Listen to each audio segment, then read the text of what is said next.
talking about here is the Juvenile Justice Act. And part of the act is that any juvenile will first be referred to the juvenile board for evaluation as to whether this teenager, 16-year-old, has the capacity to understand the consequences of his crime or not before he is prosecuted. And therefore, that mechanism of safety has been inserted deliberately in there so that there are no miscarriages of justice in terms of who is tried and who is punished. I just want to make that clear. Because the Juvenile Justice Board is the intermediary in deciding whether this person has the judgment of an adult or not. And I submit that today's 16-year-olds are far wiser, far smarter, far more informed than the 20-year-olds of 20 years ago. Okay, we'll let you come in, sir, but we'll let Ira come in. No grey areas for today. Maybe. I do believe that at the moment, India is a very large country with many different kinds of people in many different kinds of social strata.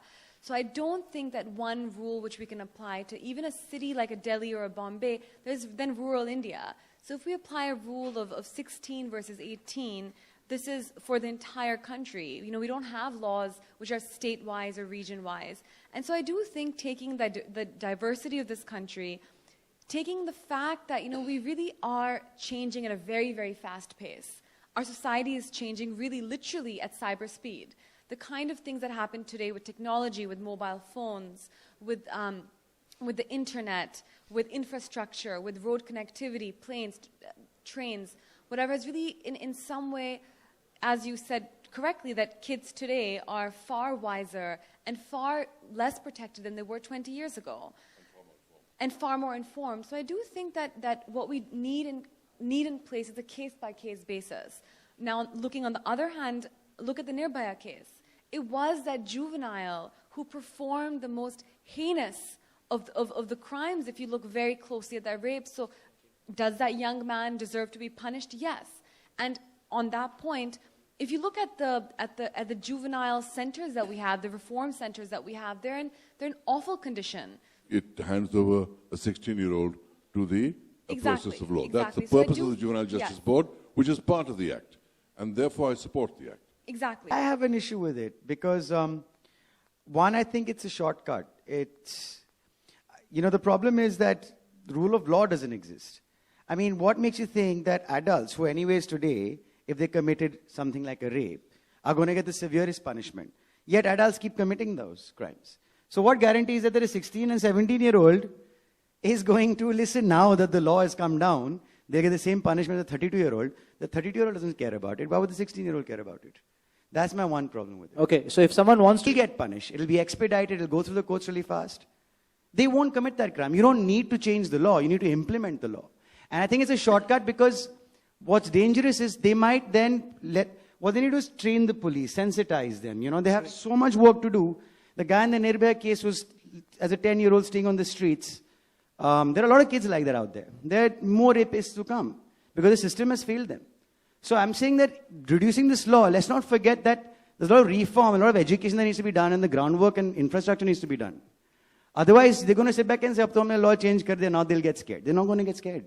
It's not going to take care of the rapes. I don't know. I think a lot of people will be deterred once they realize the consequence of this. I mean, like that case on Gumrah where this boy uploaded a video of him and his girlfriend and ended up ruining the lives of the girl, himself, his family, his brothers, sisters, her family, etc.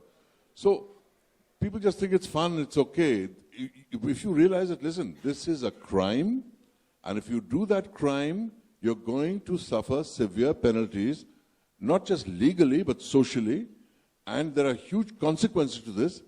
People will stop and think 10 times before texting an SMS like that. Not that it doesn't happen, but the thing is, once people are aware of the severity of consequences, I'm sure a lot who might have done it won't do it, and there's no way of measuring that except common sense. No, sir, but then why are there so many rapes still going on in our country? You can't prevent rape, you can't prevent crime. It's a question of how much you diminish it Okay, I need to and how come you in here. punish it.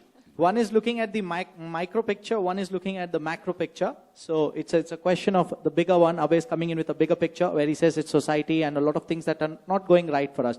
But as of now, the whole discussion was on this. I'll have to come in between both of you. This discussion will go on otherwise. But sir, 16 years old, 17 years old, in recent cases, have been involved in crime. And 18. Well, no, in fact, For the rapist in the Abhay case, No, I who agree, it's did not. the most brutal of the acts was done by the 16-year-old who consorted with adults, who participated in this act fully aware of what he was doing with adults. Do you think How 3 many years is years? enough? no, it's not. I agree with you. Years. There, I agree with you. Keep him longer. Keep him longer. The Juvenile maybe Act doesn't social- allow for longer. No. So those are the areas where you need amendment. Those are the ones where You don't have need to change the strengthening law and amendment. entirely. You can just make a few amendments and take it case by case. So that one case could be Exactly. I do specially think done. that it yeah. needs to be case by case. And also, I mean, the truth of the matter is, in that, let's talk about the Nirbhaya case, because everyone is aware of that case and all of us know about some of the details, is that with that young man, they didn't even know what age he was.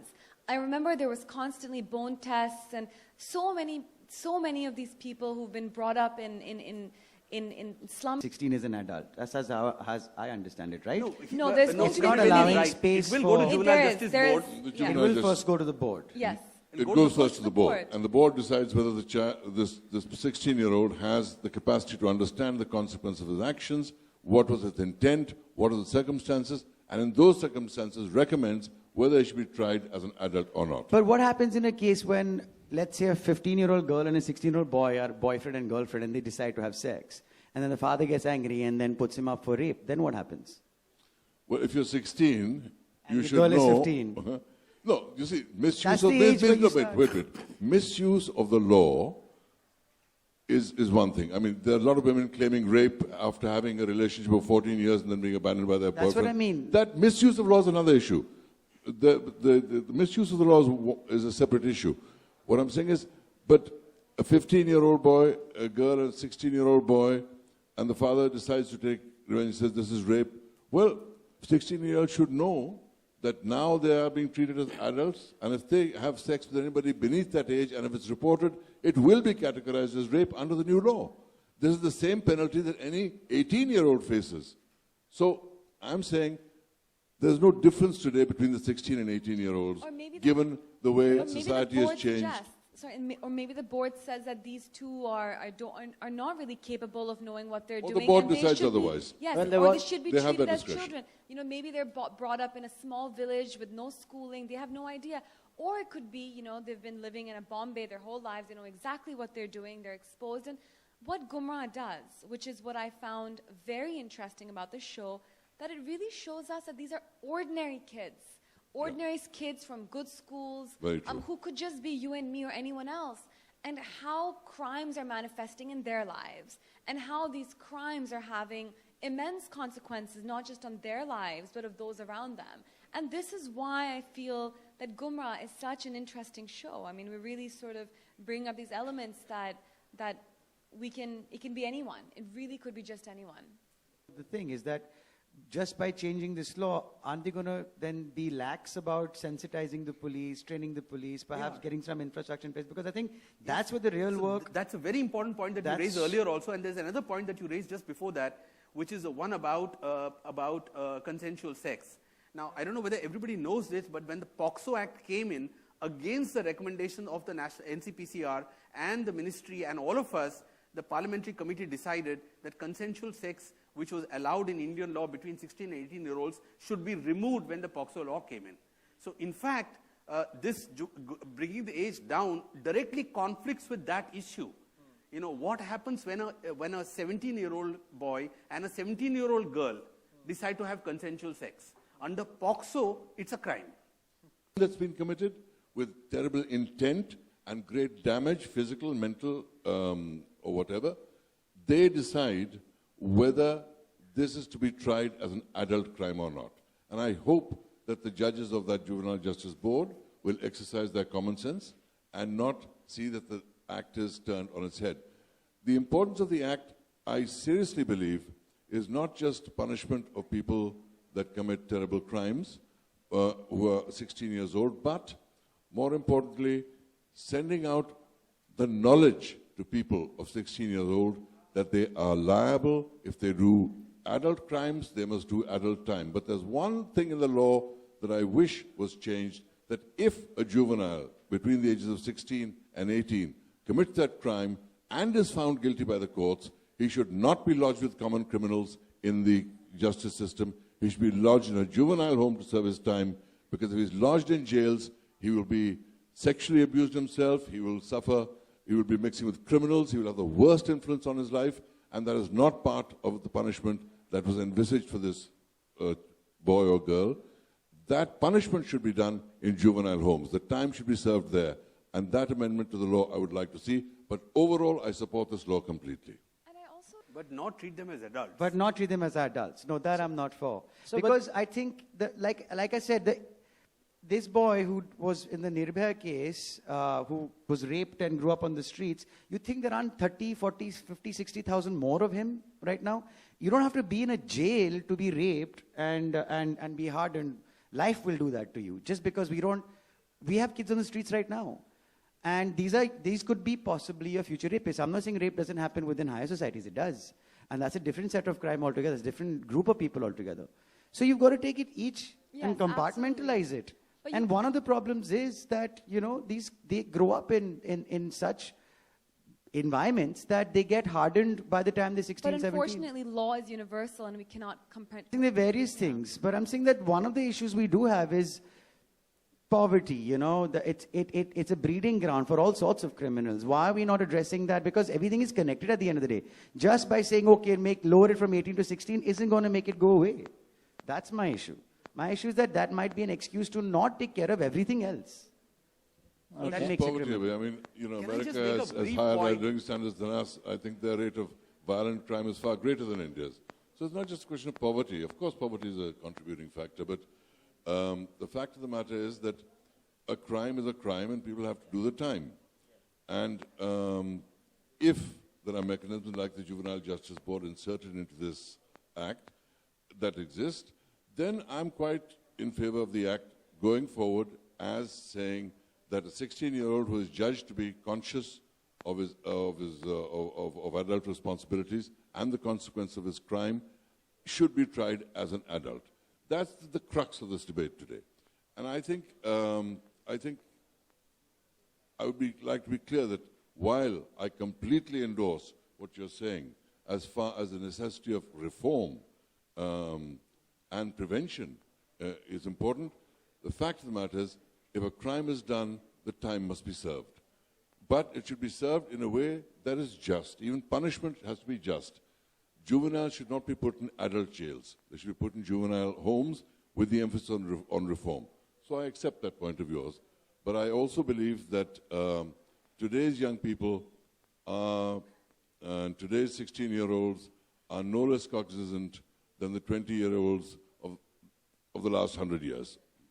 Okay, Nishit sir was having expressions coming. It all boils down to rule of law. If it is implemented, even the adults will be too scared to commit those crimes, yeah? But it's not. We're not supported by rule of law. So then what's going to stop the young 16-year-old from being scared? Why would he be when we don't take our judicial system seriously, when cases can go on for 10, 20 years, when corruption is an all-time high? What's going to stop them? Just a little change in the law, but the law can be abused all the time. But the right law is to be on the books, and we have to fight for the rule of law, irrespective of its transgressions, irrespective of all the failures of our judicial system in terms of delivering timely justice. But every step that creates a more just law should be encouraged and supported. That's my firm belief. Why do we have laws? It is to protect society. It is to, at the end of the day, protect society from criminals. And so if we have a 16-year-old who's out in the world because he was not tried.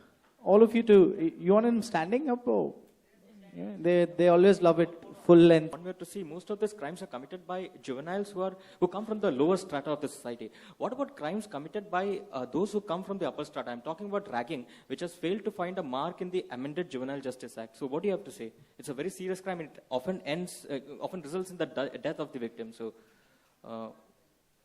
what about ragging and in colleges? would that come under the purview? No, it's not been included in the juvenile justice. The not amended. been No, it's been. Maneka Gandhi tried including it, but it failed to find a mark in the amended Juvenile Justice Act. Well, as you notice, I'm not really for it as such. It's very messy, and that's one of my points that I would say too. Is like, yeah, how come that's not underneath it then, if that's the case?